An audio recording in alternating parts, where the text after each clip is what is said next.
জয় শিব শম্ভু, জয় মহাকাল। দেবাদিদেব মহাদেব, তোমার চরণে শত শত কোটি প্রণাম। নমস্কার, আমি পল্লবী সারাদিনে তোমাদের স্বাগত। আর আজকের ভিডিওতে আছে অনেক অনেক চমক, শেষ পর্যন্ত দেখো।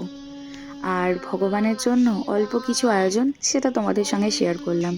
তো দেখতে থাকো আজকের ব্লগটা, আশা করছি তোমাদের খুব ভালো লাগবে, মন ছুঁয়ে যাবে, কথা দিলাম। নমঃ শিবায়, নমঃ শিবায়, নমঃ শিবায়, নমঃ শিবায়,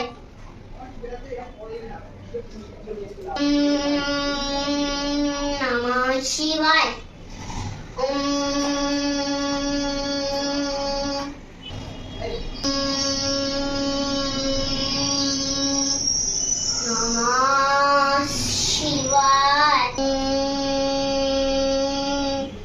নমঃ শিবায়,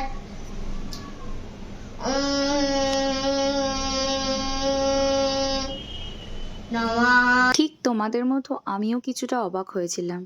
আমার সঙ্গে আমার ছেলে পুজোয় হাত লাগায় ঠিকই, কিন্তু এত ছোট বয়সে ও যে চোখ বুজে এভাবে ভগবানের ধ্যান করবে, ভুল হোক তবু যতটা পারছে। আমি এটা এতটা আশাও করিনি। ওকে বলেছিলাম ভগবানকে প্রণাম করো, আজকে শিবরাত্রি, তো তুমি একটু বাড়িতে প্রণাম করে নাও, তারপর তো মন্দিরে জল ঢালতে যাব।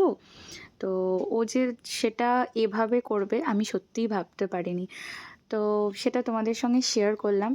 আর এই দেখো সমস্ত ভগবানের যে পুজো দেব সব আমার গোছানো আছে, গুছিয়ে নিয়েছি এক জায়গায়। ধূপ বাতি, একটু মিষ্টি দিয়েছি, ফুল, কলকে, ধুতির যে ওই পৈতে বলে, পৈতে, তো সব রকম আমি ফল, কালো প্যাকেটে আছে ফল, বেল পাতা। আর ওই যে দেখলে চুপড়িতে অনেক বেলপাতা রাখা আছে, তো সেগুলো ছাড়া তো ভোলা মহেশ্বরের পুজো হবেই না, কারণ হচ্ছে আমার ভোলা বাবা শুধু বেলপাতা আর একটু গঙ্গা জলেই সন্তুষ্ট। দয়ামি চাঙ্গতি পরমেশ্বরম নম শিবায় তারকেশ্বরায় নম বাণীশ্বরায় নকুলেশ্বরায় নম নান্না পঞ্চানন্দায় নম শিবায় সত্যম শিবম সুন্দরম।